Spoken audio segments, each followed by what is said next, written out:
very rim of known space, justice is a long way away. Hello, my friends, and welcome to this. I don't know why my voice got high right there. That was dumb.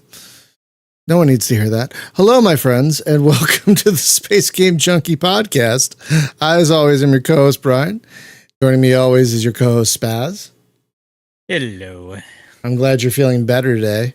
Also joining us is your co-host, Julie. Hello from the great greening north, where the hot peppers are starting to get high. What does that mean? Means they're starting to grow high. Like the vines they're on, or the trees they're on? What is that? Well, it's a plant, but yeah, Okay. they're starting. They're growing. They're I see. getting big. I see. Not that they toke anything. That's where my brain went. I'm like, what is that? What? Hot peppers are. It's physically impossible for a hot pepper to toke anything. Also joining us is your co-host Thorsten with Working Internet. Yeah, the old ones didn't strike me today. Let's hope Cthulhu smiles on you today. You didn't annoy Zeus this time around. It doesn't take much to annoy Zeus. Does not take much, but you managed it anyway. Such a baby. Such a child. Also joining us is your co-host, Jacob. Don't jinx it! What I was going to say is, kids, remember to wear a helmet, or you'll almost end up like me. And your co-host, David. Still waiting for the introduction of summer weather. We had 2 degrees Celsius today. Not fun. And rain. But what about global warming? No, that's probably a cause of global warming. Anyway, and you know how in tropical countries it rains a lot? Yeah. You know how it's been raining a lot more in places like Europe? Just saying. Well, I hope we're all building boats because we're going to need them. I mean, carrying on. And Jacob, were you wearing a helmet when you fell off your bike today? I was, thankfully. Oh, good. Which is why I'm not dead. Friends, always wear a helmet when you ride a bike or a bicycle or a motorcycle. Always wear a helmet. Always. I could not imagine riding a bicycle and not wearing a helmet. That just seems like a dumb. I have a family history of bike riding, and I have a family history of people falling off bikes and nearly dying. So, again, nearly dying because they know what basic security looks like. Yeah, there are so many states in the states here. So many states in the states where you don't have to wear a helmet when riding a motorcycle, and that baffles me.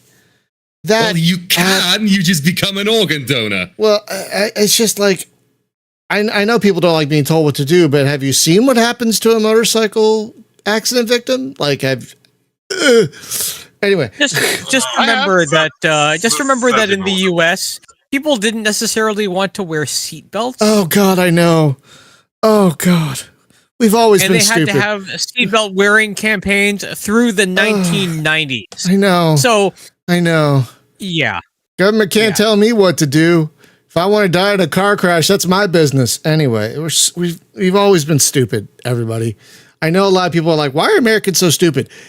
Since the beginning, we've been stupid. Like, it's not new. Anyway. Friends, video games. To the state of being rebellious about it. Yeah. Yes, and there's also the fact that, the US was founded by people who are too insane for England. Yeah. They were too uptight for England. Too uptight for England. Don't take away our land or our slaves. Anyway, games. Video games. We're saucy today. Folks, this topic today came out of last week's show. Last week we were talking about gaming disasters. And it was Julie that brought up Final Fantasy XIV, which we will talk about. In terms of what a game that was a disaster and turned it around. So I'm like, that would make a fun topic. So that's where this week's show comes from. We're going to talk about what I'm calling gaming Cinderella stories. These are games that had a rough start and eventually through the hard work, determination, tenacity, and persistence of the person or people behind the game, they eventually flourished. And of course, I'm going to start with Starfleet 2. Obviously, I mean, anyone who knows me, what other game would I start with? If you don't know, this game had a very rough start. It was released way too early because its publisher, EA, wanted it out in time for Christmas. And it was not ready for a Christmas release.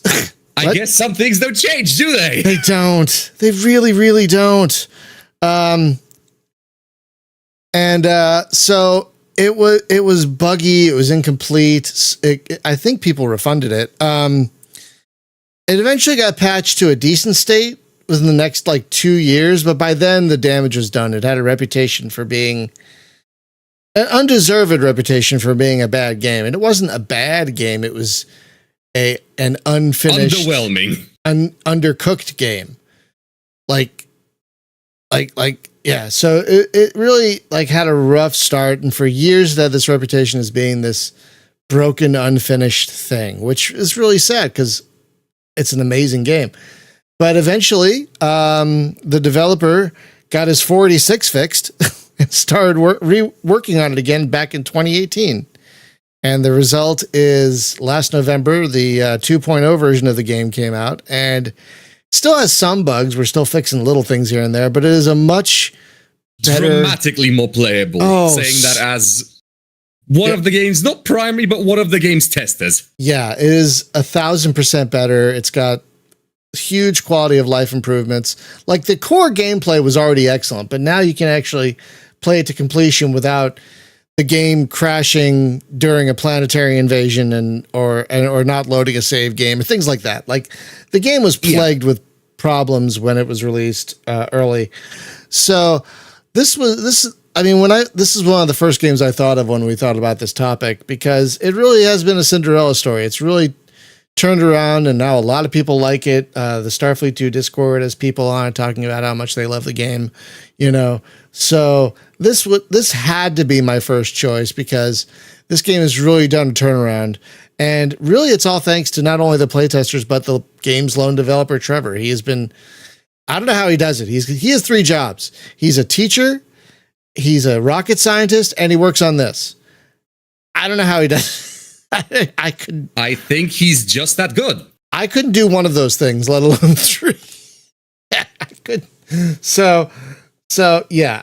This is, to me, one of the epitomes of a gaming Cinderella story. Is it had such a rough start. And now it's a very playable, very fun, very complete game that the last patch fixed one tiny little thing. Other than that, no one's reported any problems.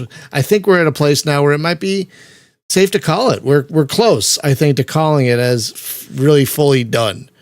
Unless someone finds more stuff, which there's always more stuff. We're talking about video games here. But at the same time, it's been so... But it's gotten so unfathomably better. Yeah, it's just an amazing game that now I think has gotten the recognition and love it deserves because it actually works. So that is my first choice for a gaming Cinderella story. Spaz, what do you got? Well, speaking of a game that is working now and wasn't working when it first launched, got a bad reputation. Aliens Colonial Marines. Ooh, that's a good one. That's a good one. Little spicy. That's a little spicy. No, I think it works perfectly because. Go ahead, Spaz. It's your story. Go ahead. Yeah. So, as most people probably know, there was a typo within the code that broke the AI for the game, and years later, it got fixed because someone caught it. And they patched the code, and the AI Welcome works. to game development. Right, but nobody knew why at the time the AI was so broken, and it took so many years that just one letter, one mistake caused that issue, caused all of the AI to break because it wouldn't detect the player or something to that effect. And yeah, I think the aliens didn't react. I think the aliens didn't react to the player. I think that's what it was. Yeah, basically, yeah. And now it works. It's great. We played through the whole thing. And Yeah. I was It's- entertained. it's Yeah. it's the sequel that Aliens should have gotten, not Alien, rather than Alien 3, basically. Yeah. That is a good pick, dude. Wow. That fits the topic I mean, perfectly. don't get me wrong, Fireteam Elite is great as well. Yeah. And Yeah. that has some bugs in it too, but still it's Bugs, a sir? good game. Pun intended. And not intended. And yet of the two games, Colonial Marines actually has more of a on rails story. Yeah. The other one, what's the other one? Fireteam. That one's a little more. Fireteam Elite. That one's a little more like nebulous, a little more open ended, a little more of a sandboxy type. It has something of a story, but like that's not the. It does. It's not really the connective tissue. That's not really the connective tissue that pulls the whole thing together. It's the levels, it's the matches, that sort of thing. Whereas Colonial Marines is very story driven, and it's basically Aliens 1.5 because it takes place between Aliens like that. and it leads up to Alien 3. That's the thing. It like leads up, like the end of it is the beginning of Alien 3, basically. Yeah, it's a good use of the license, even though bug aside, the typo aside, that caused so much consternation. It's still a good story now that it's been fixed. Yeah, and it's got great set pieces. Like I jumped out of my seat a few times. It's got great set pieces and really good gameplay. Once they fixed it, once they fixed the AI problem, it's One Co-op. typo. one. Yeah. I just I can't believe that one. Though I One will warn you letter. people, it is a lot better in co-op. No, yeah, definitely. The co-op is Dramatically. where it's at. Yes. I'm willing to make the argument here that if you're a solo player, you still shouldn't get it because the game is now decent, not great. It's all right solo, but co-op with a couple of friends. If you want to look, we played through the whole thing on stream. You can find it on the YouTube channel. It's really a fun time with some friends. Really fun. That is a really great pick, Spaz. That is a really, really great pick. Oh, I didn't even think of that one. Well done. Perfect for the topic. Julie, what's your first pick? Well, my first pick was the one that this was based on, but you're going to talk about that, so I'll skip it. No. So- I'm not going to talk about that. You're not? No, Sure. We said you were going to talk about it. Okay, then I'll talk about that. But the first thing that came to mind when I saw the title was Disney has any one of a number of Cinderella games that are by definition Cinderella games. Other than that, I have my friends when I play a game. I'll start playing it, and I have a tendency to shy away from anything that says early release on it. But depending on what studio it is, if I feel that I want to support this studio, sure. But the thing is, they say, "Oh, I didn't see any problems when I played that because you didn't play the last version."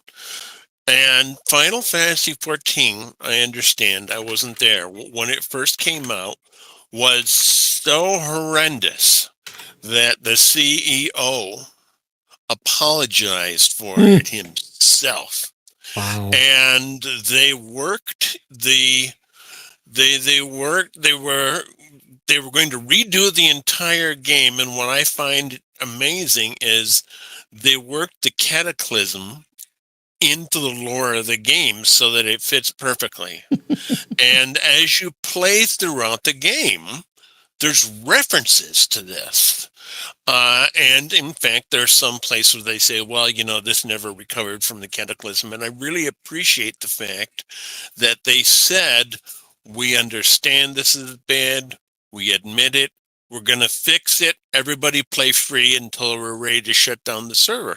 And when you first log on, I understand now, this is somebody told me about this. It was an actual cataclysm in game, like sky raining meteors, that kind of thing, before the server shut down. And when you first log on the first time, they show you that.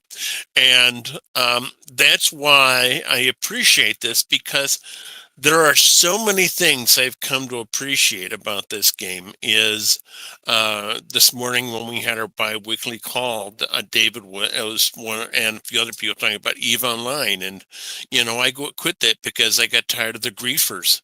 I was playing in World of Warcraft once, and they said we're gonna vote the healer out. I said, well, the healer is my sister, so I'm leaving too. See ya, bye. Get another tank and healer.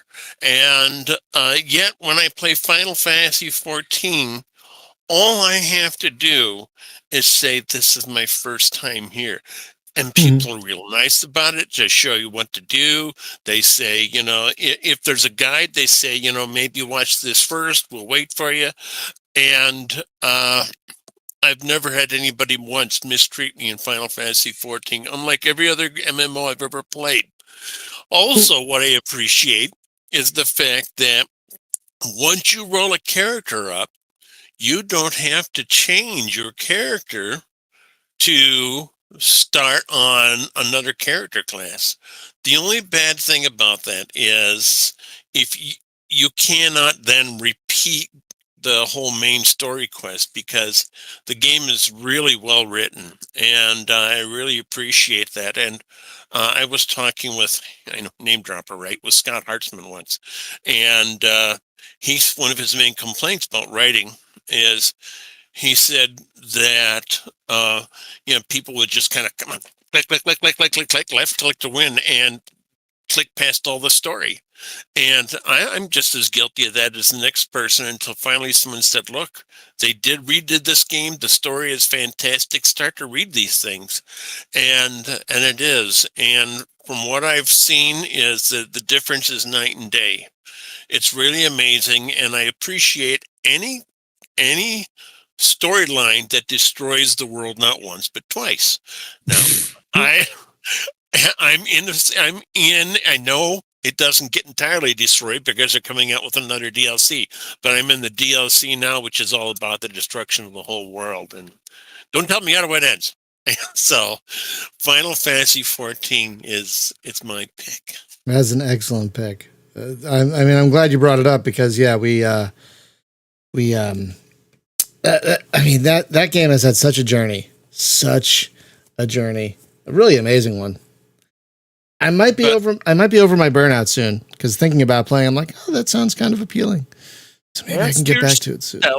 What CEO of any American company would do a deep bow and apologize for what they had done, and even if it wasn't their fault? None, except that one, I guess. Well, rare, we got rare. one action. Oh wait, no, that's a Swedish company. No, Mike. I might mention that as a secondary, but regardless. I know what you mean. Oh, yes. Boy. Well, thank you, Julie. Thorsten, what do you got? Okay. I had a very hard time to pick any game. I mean, just scrolling through my Steam library, it's basically the opposite. If I looked at most of the games, to be honest, but I found one, and it's not an obvious one, and it's got pretty much hate, in my opinion, and that undeserved, and that is Objects in Space. Oh, you're gonna have to elaborate. Yeah, I'm. Yeah, the game got a lot of hate because it was basically published unfinished, and it was basically silently fixed. And I played it last year when I had some problems. Let's put it that way. A lot. And first, I was surprised the game was finished. I didn't know they. Okay, finished please continue. Carry on. In playable and with a story, and I mean, it's still got bugs, but it's very playable and it's pretty fun, surprisingly. I mean, given the hate the game got over the years, in my opinion, it's very undeserved that it got so much hate. I had a lot of fun with the game. Honestly. Well, my problem with it, if I may interject, is that what I didn't like about it is that besides all the bugs, they basically forced you to take a loan because the missions paid next to nothing. I didn't like that very much because once you had to pay the docking fees and everything, you made next to nothing in missions. And I love missions. And it was like, then why am I doing the missions? And then like, oh, you can take a loan. I'm like, oh God, I don't want that over my head. So that's the one thing that bothered me about the game. But I wouldn't mind trying to revisit it if you say they fixed it, because it's a fascinating game. It is an absolutely fascinating game that I was disgustingly excited about at the time. I mean, what you are saying, the missions still don't pay much, but you don't have to get a loan as early as, if I recall it right, when you did the stream about it. That's good. It's not so tough anymore. Oh, good. And what I really loved is the submarine style combat in space, where you basically need to use a stopwatch to maneuver through the area, and that's pretty unique. That is one thing I'll say. The actual core gameplay was so brilliant. Yeah, excellent. Now I'm that's gonna. What I mean. That's what I mean. I'm gonna reinstall it. I'm gonna give it another shot after this, because you've convinced me to give it another shot. Good on you.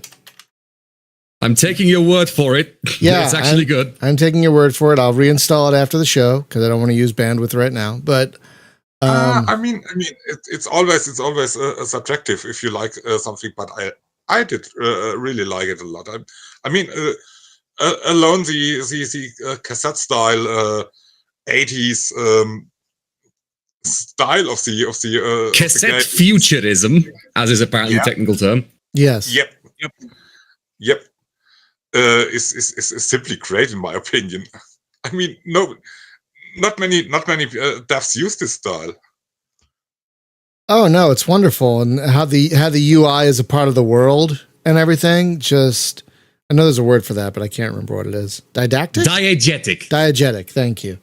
Yeah, just it does so much right. I was just so frustrated at the bugs and the mission payouts, but it sounds. And the fact that what happened was the game was released out of early access like a month after starting, and it was so clearly not done. Yeah. And it looked like the game was kind of abandoned, which I'm honestly surprised, because what you're talking about is like not at all mentioned. There is no information about any updates. Yeah, that's correct.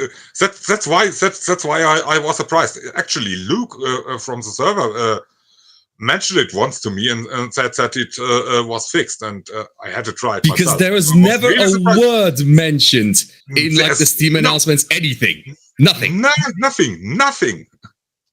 Exactly. Yeah, I'm gonna have to revisit. It hasn't gotten a patch in a while, but it did looks like got at least one patch. After it came out. So yeah, I'll have to give it another go, because again, the gameplay here was stellar. It just had other problems. But yeah, I'm gonna take your word for it and give this a shot. I'm very curious now, because I love the idea of it, and when it worked and playing it was just a joy. Because it's like, oh, this feels so great. This feels so right. It really did. It felt really right.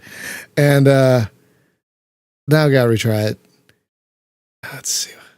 Oh, it's on sale right now too, you guys. If you're interested, it is on sale. $5 United States dollars. Yeah, which is its historic low. So yeah, give it. I mean, I'd say it's worth $5 to at least experience the very exceptional gameplay design that this game has. Submarines in space, basically, and done so well. That yeah, it might be. I think it's worth a revisit. God, I haven't played it in. Oh God, it came out in 20. Oh yeah, it got a patch. Yeah, no, it got a patch like a year after it came out. I didn't even know that. Really? I don't think that. Yeah, it was released in June 2018, and the last patch is May 2019. I didn't know that. That's Nobody knew that it was basically fixed. Yeah, there's no because I'm sure I had uninstalled it at that point, so I wouldn't have noticed an update. And there's no patch announcement or anything. Wow, why would they? it's deathly silent. Yeah, nothing. Absolutely nothing. That's a shame. I didn't even know that. Well, All here's right. the thing. After a certain amount of time, the announcements disappear from the news feed. They don't disappear, but unless you actually catch it, it'll be no recent news. So if there hasn't been a recent post by them, you wouldn't necessarily know to check. That's true. Rather weird. That's how that works. No, that's how Steam works, though. If a game hasn't had an announcement post made by the devs or the publisher in X amount of time, then it will show no recent news because there's nothing new to show. Okay, there are patch notes, but not for the one in May. There was a patch in May, but there's a patch note for April of 2019, but not for the one in May. And then they have their final really weird. Yeah, but then they have their final update in October 2019, where they talk about, where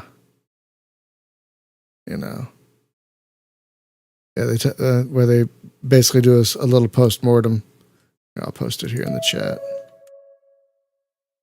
Here in the stream chat. Where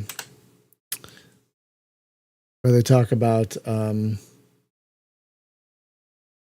where they feel like they have to move on, which is sad. But yeah, I'll give it another go. Because it's got such a good design to it. Oh my God, it's got such a great design. We could talk about this game all day because it's deep down, it's very good. It just frustrating for several reasons. Because there's a lot of potential that didn't happen. Yeah, it's like a cake that only has icing on parts of it. It's a good way of putting it. Yeah, like they slathered icing on bits of. When I played it, at least it was like, oh, there's the cake. Where's the icing? Oh, here's a little icing. But there's it's like the icing wasn't completed on the cake. That's what it felt like back in the day. But I'll give it another shot. Why not? Maybe it's gotten better. Oh, I put 16 hours into it back in the day. Oh wow, I didn't know I put that much time into it. Oh, I don't even remember.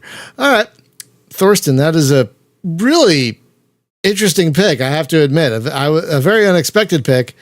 But you've gotten me curious to revisit the game, Objects in Space. I hope you do it. Oh, I will. I've got it queued up here on Steam. I'll install it as soon as the stream is done. All right, Jacob, what do you got? So for a Cinderella story, it's not a game, it's an entire development team. Because, okay. Let me check exactly what their name is. But you have played games made by them. But the name of the studio is, on Steam, loads in Teon, or Teon Interactive, I believe. Oh! Now, yes, the developers of RoboCop and Terminator, the RoboCop video game and Terminator something. I don't remember what that name was called. I don't remember either. I was just playing Revelation? No, that's the movie. That being said, they started their development career with a game called Rambo the video game. Oh, I heard how bad. Shit. I heard how bad that it was. It was terrible. Entirely bluntly, put simply and without other notes, it was abysmal. Genuinely like big rigs over the road racing level of bad. It was a on-rail shooter for PC, and it was bad by on-rail shooter standards. Which should tell you all you need to know. You know what's kind of amazing about that? You think it wouldn't be hard to make a Rambo game. Like, you think? like the video game elements are all there in the movies already. Just a bunch of bad guys, a guy that can kill a guy that can kill bad guys with just about anything. Have at, you know. but alas, that did not happen. Instead, we got Rambo, the video game, which was complete garbage. And then they went on to make was it Terminator Resistance? I still don't remember what it's called. Yes. It was a first-person shooter. I thought they also made a first-person shooter. I thought they made a Dread game, or am I thinking of someone else? No, that was someone else. Okay. Apologies. Sadly, there isn't a first-person Dread game, but they did make a Terminator first-person shooter, and it was actually very good. Not only was it it was competent as a shooter, but it genuinely showed like the people and the developers cared a lot about the setting, the IP, what made it fun, what made it interesting, and so on and so forth. Which, you know, can be a lot. It can be a lot for some developers. Yeah, it's a really. I mean, you can tell it's not AAA, you know, production values, but they clearly have a love for the license. They clearly have a love for the universe. Absolutely, and it really showed in that game. But then. And then, far more recently, they released RoboCop Rogue City, which is exceptional. Oh, so fucking good! It's unless something beats it this year, it's my game of the year so far. I'm not surprised. It's exceptional. God! I'll be. You know what's funny? The game kind of reminds me of a game called Terra Nova. Yes, because it is a first-person shooter. But it's not a first-person shooter where you either zip around at Mach speed. You are a walking tank. Yeah, you're not diving for cover. You're not diving for cover. You're not hiding behind things. You very much act like a walking tank. Yeah. And every action you take is slow, deliberate, and extremely impactful. Yes. Oh God. Yeah, Luke, if you haven't played this game and you love Terra Nova, buy it as soon as it's on sale or today or whatever, because oh my God, it's not okay. Obviously, Terra Nova can have a somewhat different feel, but that's also because it's a very different game and a very specific kind of game. But I totally see where you're making that connection. Yeah, because again, they're both games about being an extremely chunky human-sized guy in a suit of power armor shooting up bad guys. Yeah, and as any RoboCop game should, it takes the violence to 11, which is just beautiful. The violence in that game is chef's kiss. Just absolutely gorgeous. Majestic. Heads explode like ketchup-filled balloons. It's an absolute delight. It's like, remember that? What's that thing in Hot Fuzz? Is it true that there's a part of a man's head where you shoot it, it will blow up? That's everyone's head in this game. It's so great. Oh yeah, no, they've had that's a really good one. I mean, instead of a specific game, you have a development studio. That's a very good trajectory. Because yeah, I heard that Rambo game was horrendous. I can confirm because I played it. It's God, not terrible. Oh, I'm sorry. But RoboCop Rogue City is just. I've never done a new game plus in anything. And as soon as this one was over, I'm like, I'm doing it again, but with all the points. And if you do a new game plus, you can max out every tree, which is and you can become very silly, I imagine. Oh, the silliest. Okay, so this game has one of the trees when you max it out, any small caliber gunfire will ricochet off you and hit and kill other guys around you. So you'll walk into a group of like 3 guys and they'll start shooting you. All of a sudden 3 of them go down. You haven't shot anything yet. They've basically killed themselves. It's so funny. It's so funny.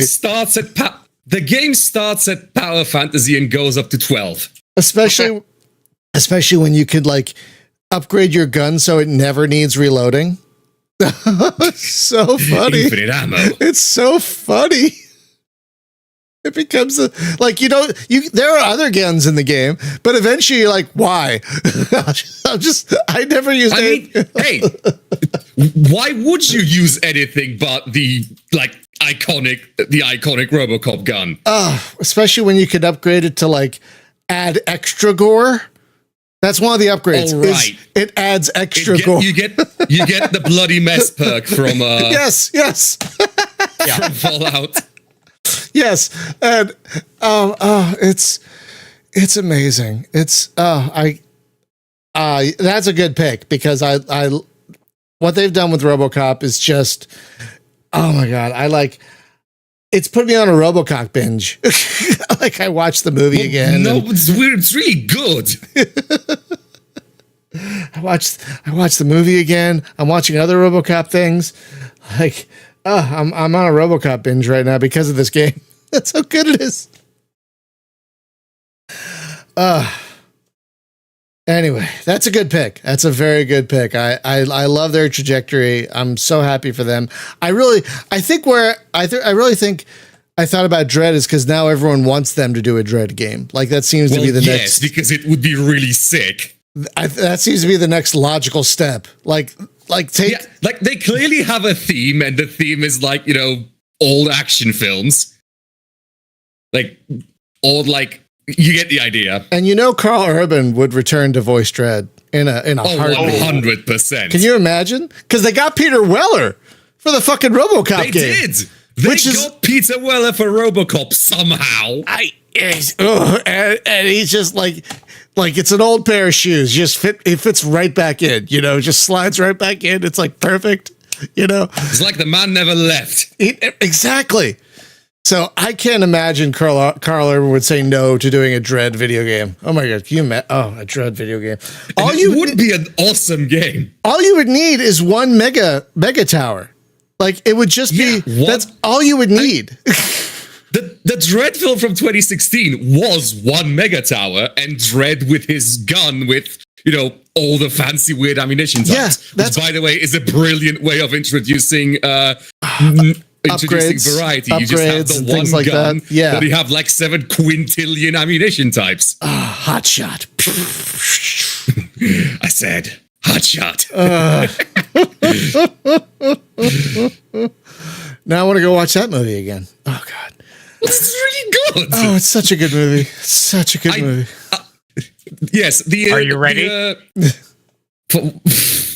Yes, the Stallone one is okay. It's less good and more funny in my opinion, but it's much funnier. It's a much funnier movie. I mean, but the Carl Urban one is just again chef's kiss. The Carl Urban one has 100% less Rob Schneider, which is always a good thing. Oh.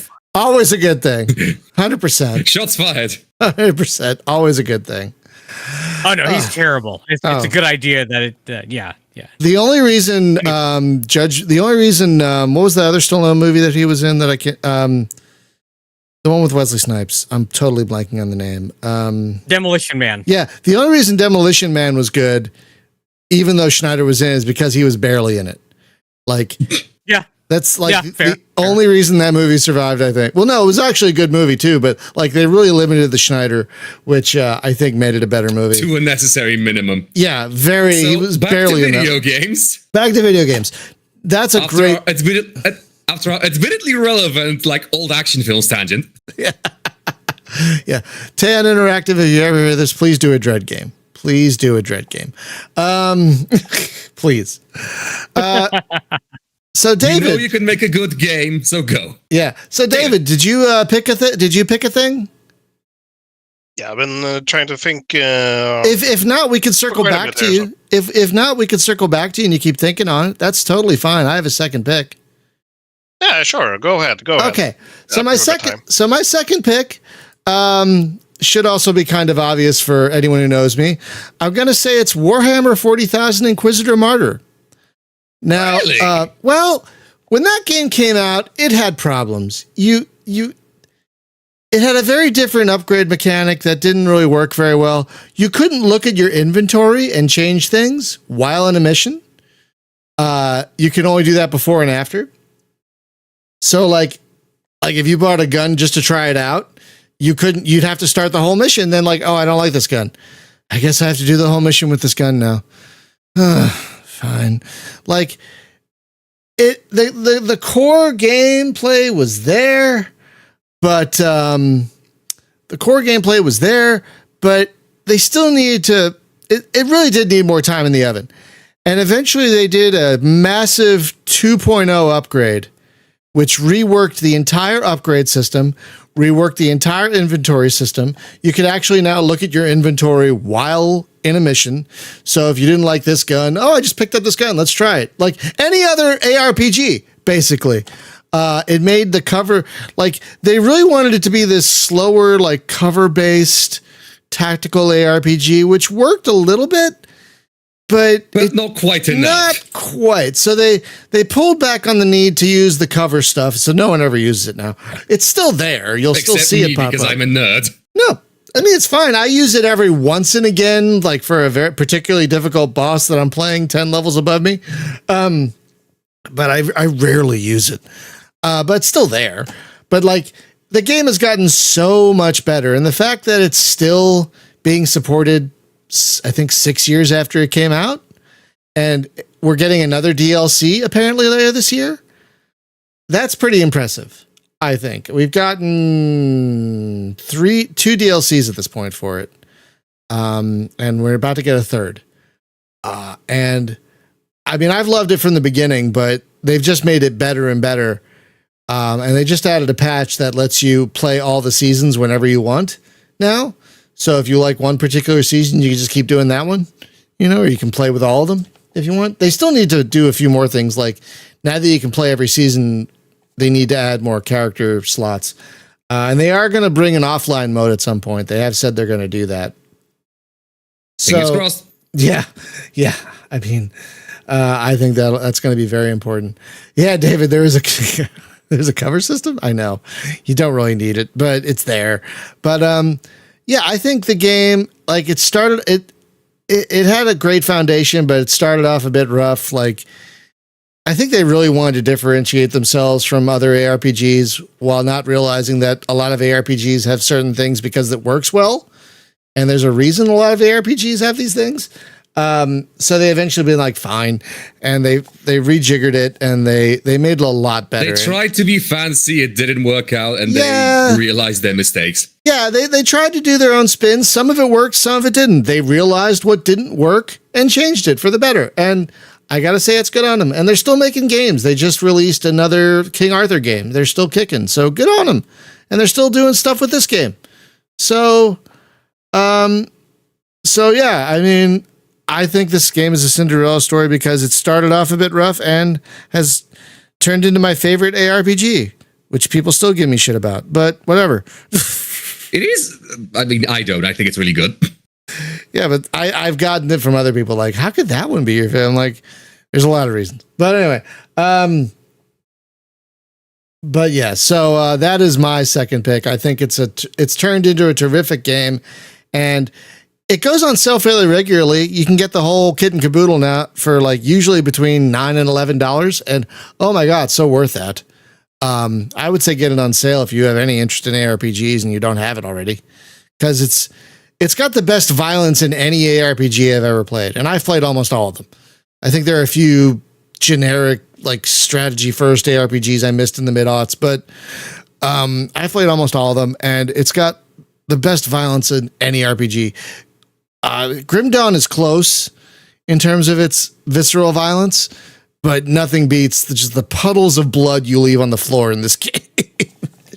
Just the wading through so much blood in this game. It's so good. Anyway, that's my second pick. Spaz, do you have a second pick? I do indeed. The one that I have in mind is one that was... it's one we've talked about on the show before. We've had the dev on the podcast, and it originally was released through a publisher which did not have the game hosted on Steam and barely put the game on sale. Oh. And as a direct result, it ended up... it languished. It languished for years. I know the game you're talking about. You know what I'm talking about. It languished for a long time. Yes, it did. It languished for years because it wasn't on Steam and was barely on sale. The dev got the rights back and then published it on Steam, and he's been working on it ever since. And that is Approaching Infinity. Approaching Infinity. Yes. Yeah. And we could not be happier for that guy because he apparently, it did so well. It's doing so well. He was able to go full time on it. Like that's how well it's doing. He's now able to work on it full time. All it took was a Steam release. Yeah, because it's not just that. He stopped working on development for years because he was so burnt out by the game not being bought by anyone. I'm one of the few people who actually bought it on its and it wasn't even site. on like it was on like some weird original storefront Shrapnel Games. It had a Kickstarter, and I got it through the Kickstarter. And then he went into publishing with Shrapnel Games, who, if you go look at their website, hasn't been updated since 1998. Like, it looks like a freaking GeoCities site. And it was like $45 on that, and you might get it on sale at 5% off if you were lucky. And you know what's weird? The Kickstarter, I think, was $10, $15 for the buy-in for the game. I think.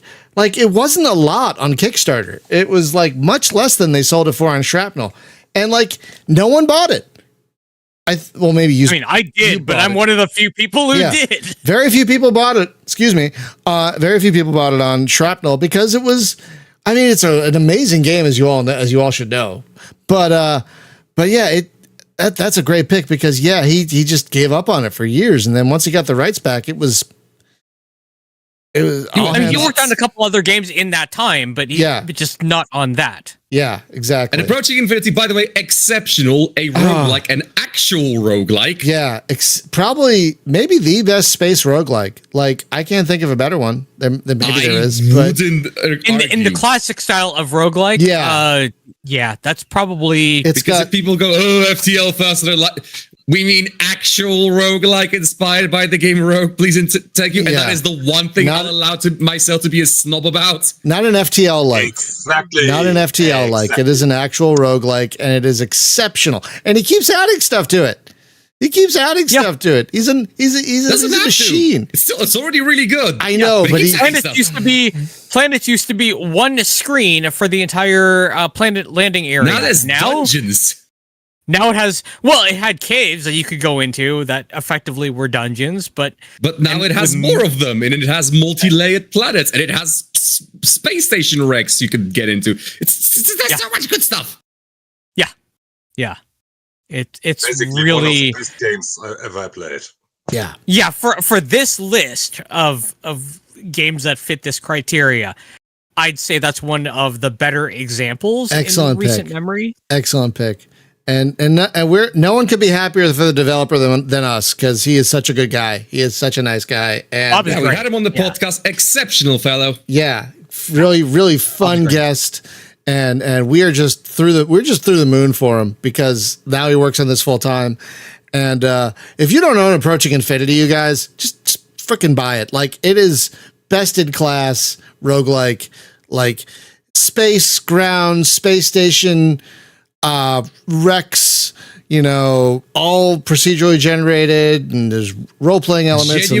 There's genuinely great exploration. Oh yeah, and so many loads toys. And loads of ships to unlock. Yeah, tons of toys. So many toys. Massive gameplay variety. Oh my god, it's brilliant. Yeah, can't gush about that game enough. It's so good. Excellent pick, Spaz. Excellent pick. Julie, do you have a second pick? I do indeed. And I think it is done by a game developer who, outside Chris Roberts, has caught more crap than a 40-acre cow pasture. And that man's name is Sean Murray. Now, granted, like I said, I have a tendency to avoid early release games. But even then, when it first came out, everybody, this is so horrible. I played it and I said, what's the problem? Okay, you have to really like exploration. I've been playing I've been playing Fallout 4 and I have yet to get past the build settlement stage. And so I enjoyed the exploring part. And there are, 256. To get to the last universe, your galaxy, you have to know a guy who knows a guy. You have to know somebody who's already been there. But compared to this game is nothing like when it first came out. Like, for example, people said, "Oh, look at the cover. There's no place like this." I said, "I can bring you to it." Whoa, what is it? Galactic Hub Euclid. Looks just like the cover. And there's so much more to do than it was to start out with. I am just astounded. You know, I came back just... Did you not? Did you give the name of the game? Because I don't think you have. Yeah, we haven't said it yet. Oh, I'm sorry. No Man's Sky. I thought it was obvious. Us in suspense. It's not obvious. It's not obvious. I mean, it might obvious. be. It might be obvious to some people, but you got to say it. If you remember the name Sean Murray, but you know, Sean Murray, No Man's Sky. Of... Okay, No Man's Sky. And the thing is that what I like, for example, especially, is they have periodically expeditions.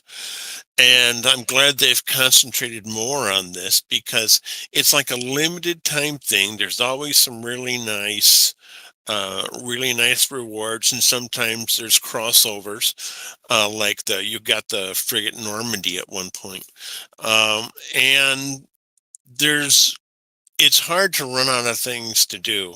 I came back just to play pirate.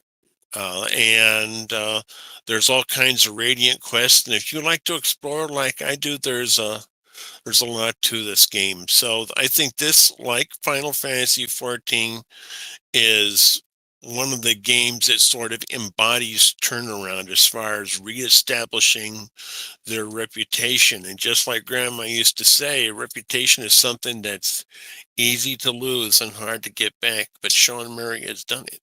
Yeah, that is after a lot of work. To clarify, a lot of work. A lot of these take a lot of work and persistence. Absolutely, and put a lot of work into it. It's not just Sean Murray though; it's Hello Games. Yeah, to be clear. Yeah. Yes, it's Hello Games.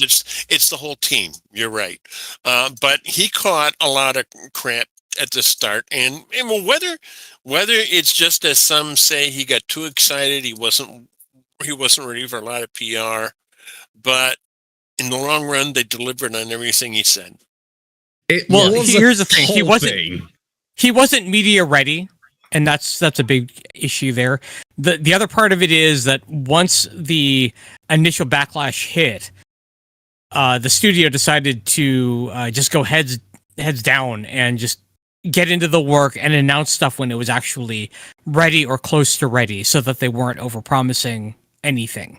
Yes, and also having Sony as a publisher, which tends to come with a lot of headaches. Right, Thorsten? We're going to mention that. Oh, yes. Well, you know, the one thing I remember a lot about early on is people complaining about what he showed. Said, "Oh, the game's nothing like that." And I said, you just got to find it. It's there. I've been there. I've got a lot of bases built on it, you know, and granted, some like the little creature that they show on the front cover of the game, it's hard to find, but you know, somebody found the planet. I'll never forget a video that came out around the time it first came out, and it was like, this is the E3 footage, and it was playing the Jurassic Park theme, and then it played and then it showed the actual game at the time, and it was the Jurassic Park theme on a kazoo. It's just admittedly at the time that was entirely deserved because goodness grief. Excuse me. Yeah, I laughed. I still haven't fully clicked with the game. Like I think I need. I don't know why I haven't fully clicked with the game, but I appreciate, like David said in the chat, I really appreciate all the work that they keep putting into it. You know, it's amazing. So that's an excellent pick. Yeah, it might be like kind of the embodiment of a gaming Cinderella story is No Man's Sky. It's the Cinderella story. It's the. Yeah, they really turned that ship around 180, like amazing. Thurston, go ahead. Well, I just wanted to say their base building. There are people out there who use glitch building, and some of these bases are just astounding. It looks like some of them look like they belong in a museum someplace. They're just some incredible talent out there when I travel the universe and see these places. Yeah. Well, it gives you that in spades. All right. Thorsten, you got a second game? Yeah, I had a second game. I had exactly that one in mind that Spaz had too. Oh, okay. But I've got a third pick, actually. And that is Emperor of the Fading Suns. Oh. A game that's still around after 30 years. Oh, excellent. Isn't it getting a re-release soon trademarked? Well, sort of. It had one on GOG about a year or so ago, and now it's getting an even further updated release on Steam. And I think those updates that Steam is getting is also going to go to the GOG version. But yeah, they're still working on it, which is kind of amazing. It was, what a mess that game was when it first came out. Like, it was so bad, like, the AI would bring your computer to a crawl. Oh, as in like in a bad Paradox game. Yes. Right. Like it had memory leaks, and like the AI was so CPU intensive that like as the game further got along and there were more units and more things that the AI had to deal with, it just got slower and slower and slower, and it just I mean eventually people did mod it. Yeah, eventually people did mod it into a playable state, and people, like, I played several email campaigns through the years with some mods. But now the game is actually like in re-release, and it works pretty damn well. Like, I played the GOG version, and it loaded without a problem. Also, one of the best soundtracks in gaming, I think. Like, yeah, at least one of my top 5. Like, the soundtrack for this game is mwah. And there's a demo on the Steam page if you guys want to try it out. I don't know how much the demo gives you, but it's a complex game. Definitely read the manual, even though the manual is not that great, and the tutorials aren't that great. It is worth banging your head against it. Still, after 30 years, I've got to say it's one of the best strategy games of all times. Honestly, when the Steam release comes out, I'm gonna play it then. I have not played it, despite it sounding like my exact thing. Jacob, you will. Oh, it's very much your thing. Jacob, you it will. Is very much your thing. And enjoy it. Jacob, they made this game at you. You will love this game. You So it's a game for insane people. Yeah, Good. you specifically will love this game. I can tell you right now, you will absolutely clomb on this. Who's the game's target audience? Me. Exactly. Back in the 90s, we know he's just a child, but just wait 20 years. It'll be great. All right? I was born 1999, so back in the 90s, I most likely didn't exist. So this guy isn't even born yet. Just wait 20 years. It's going to be for him. Because this came out in 97. So you weren't even born yet. Okay. I didn't exist as a person. But they knew their time was coming. They knew.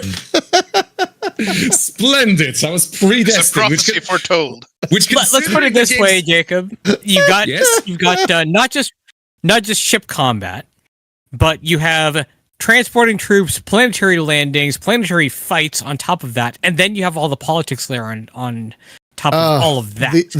What you're saying is, yes, the game is purpose-built for me and me alone. As I said, yes. The universe is wonderful. The diplomacy system is one of the best I've seen in any game like this, because you're dealing with great houses and also an Inquisition, and I'm also actually familiar with the setting because I have played the Fading Suns role-playing game, so clearly there's something going on there.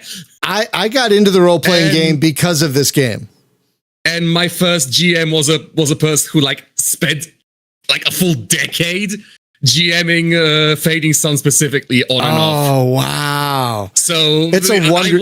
All right. So the setting itself, I'm intimately familiar with. Good, because the people who made the role playing game made the strategy game as well. So splendid. Yeah. So it's just dripping with the lore, just absolutely gushing with the lore. of the universe, and it is just wonderful. If you played the role-playing game and you already have an in that way, yeah, you'll love this. You'll love this. Yeah, Side note, there's one other game that's in this universe that is on Steam. Noble Armada podcast. Yep, Noble Armada: Lost Worlds, which is sounds interesting. It's not.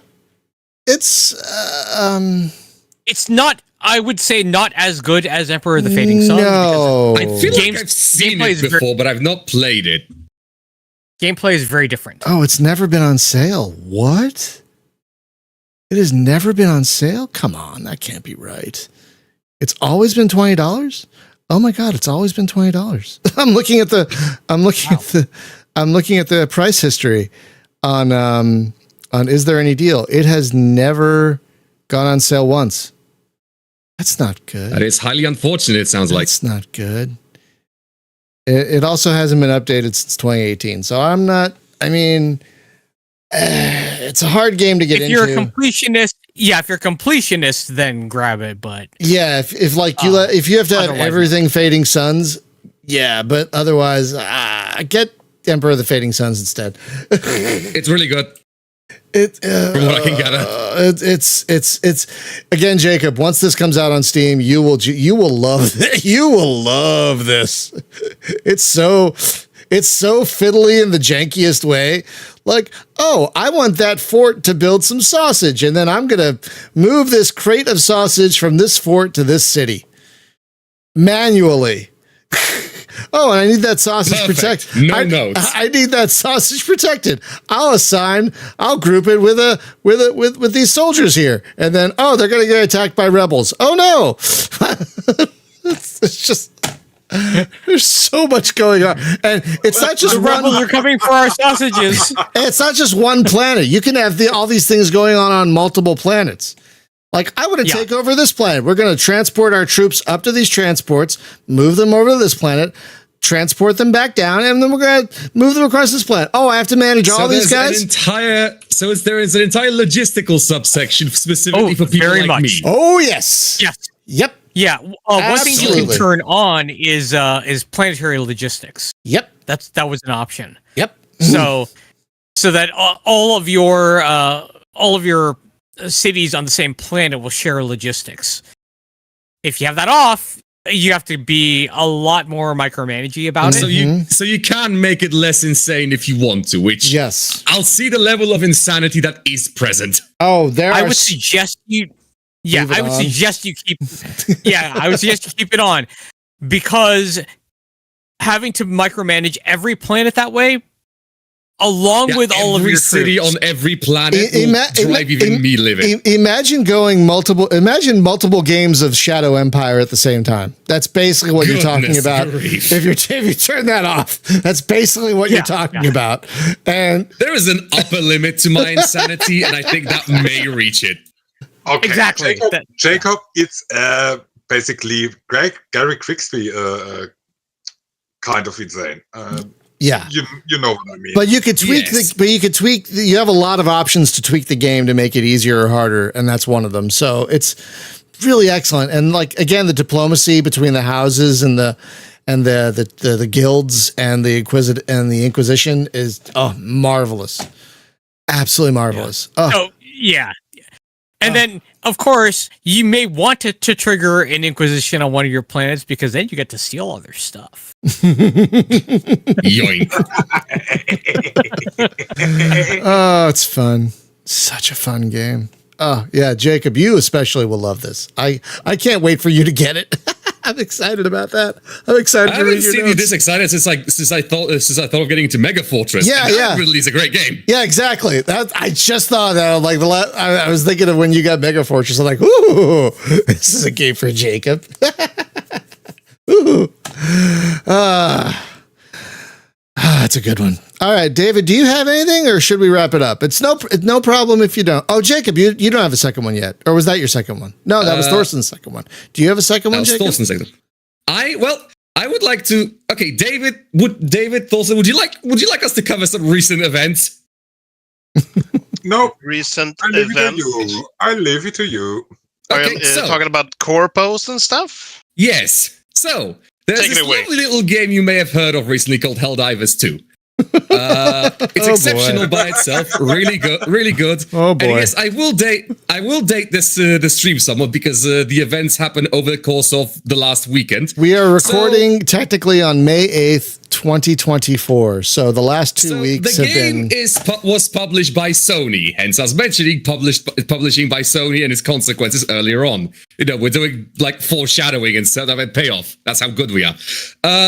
Basically, the Sony developers the Sony publishers demanded that the game is linked to a PlayStation Network account on Steam, which is entirely straightforward, except the game didn't start with that requirement, and it went on for 3 months without requiring any kind of link. I heard it was broken. Like I heard it was there at the beginning, but it didn't work. Apparently it didn't work, and the developers removed it, quote, temporarily, so that people could actually play the game, which people I believe were struggling with because the servers were exploding. They were not well. They were not well. But then, as of last Friday, Sony decided, hey, you are going to make the PlayStation Network signups mandatory because we say so, because we're the publisher, and because we presumably want to show big PlayStation Network sign-up numbers to our shareholders. I mean, because if we're not creating shareholder value, what are we even doing? You know? Yes. Now, people... well, they're legally required, by the way, to increase shareholder value. They are. But maybe not in Sweden. Well, yes. They're certainly more monetarily incentivized. But... how do I say this? But... the gamers took offense for several reasons, chiefly the fact that PlayStation Network is unavailable in like 90-some countries. Yeah. That Steam very much is. So there will be several hundreds of thousands of people, because this is the numbers this game got, who would simply lose access to a game they paid for. Yep. So... they would effectively be banned from a game that they paid for. Yes, they will be banned from a game without anything that was under their control. Correct. Like they were as far as they were told, they were able to buy the game on Steam, and they did. Now, Sony throughout the weekend, people got mad, to say the least. That is to say, that's an understatement. Here's the thing: gamer rage is severe, but typically it's not focused. But at this time, it was focused because pretty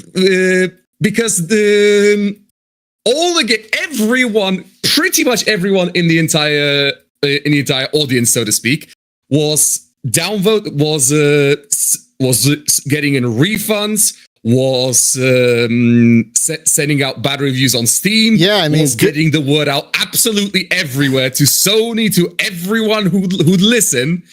That we do not want is get that shit out of our game. Yeah, I mean, good on Steam. Together or not at all. Good on Steam, if I recall, they allowed refunds. Yeah. Steam did allow refunds from regions that would be denied the game because that's the way that made the most sense for them. Yeah, good on Steam for that. They don't get to play it. So, yeah, you gotta give credit to Steam for that. That was really impressive. They didn't have to do that, but they knew that they should. Good on them. Yes, they did exactly that. And why is this a Cinderella story? Because for the first time in recent history, as of Monday, May 6th, Sony decided maybe we shouldn't do that. And they've actually rescinded the requirement to link the PlayStation Network accounts, and the game is still very much playable worldwide. Yep. And it's you don't see that a lot. You don't see that kind of unified front work in this kind of situation, but in this case it worked. I mean, Sony got so much bad press and so much. Is bad will the opposite of goodwill? What's the opposite of goodwill? Ill will. Ill will. That's a good one. Ill will. Thank you. They got so much ill will out of this. Like, it's. I'm still amazed that they back down. A lot of times, these big companies, they don't. But I don't want to say good on Sony, but someone at Sony was smart enough to go, hey, we lost this one. So, if I'm not mistaken, the number of countries was 170. Yeah. Yeah, it was a lot of countries. Like, that's an insane amount.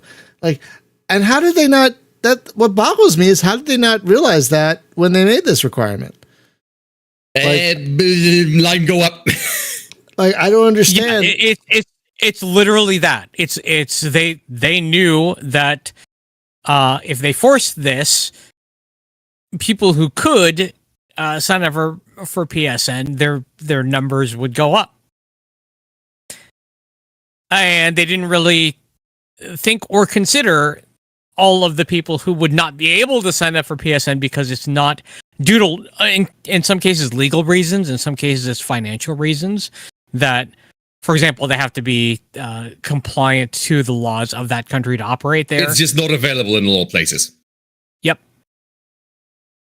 Super ridiculous. But that's a really good example of a Cinderella story. It turned around. It was in a bad place, and they, wow.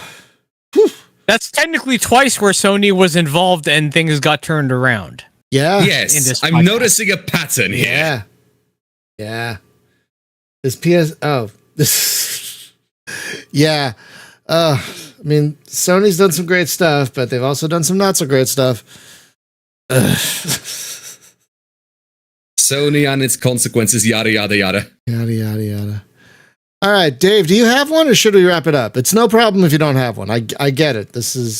We had plenty of material. We have plenty of material. Yeah, I'd say so. right. I'd say we can return to this later. Yeah, no worries. No worries at all. I mean, you got a lot on your plate, so I totally get it if you can't think of something. Totally, no problem at all. Can I throw out a quick one before we wrap it up? Sure. All right, very quick one because it's one that I thought would have been mentioned, but nobody else brought it up. Cyberpunk 2077. Ooh, God, yes. That is a very good one. That should be obvious. So that's why I'm just saying it's a quick fire one. I didn't even think of it. Yeah, no, that's a really good one. My God, did they turn that one around? Holy moly! Certainly. Holy moly!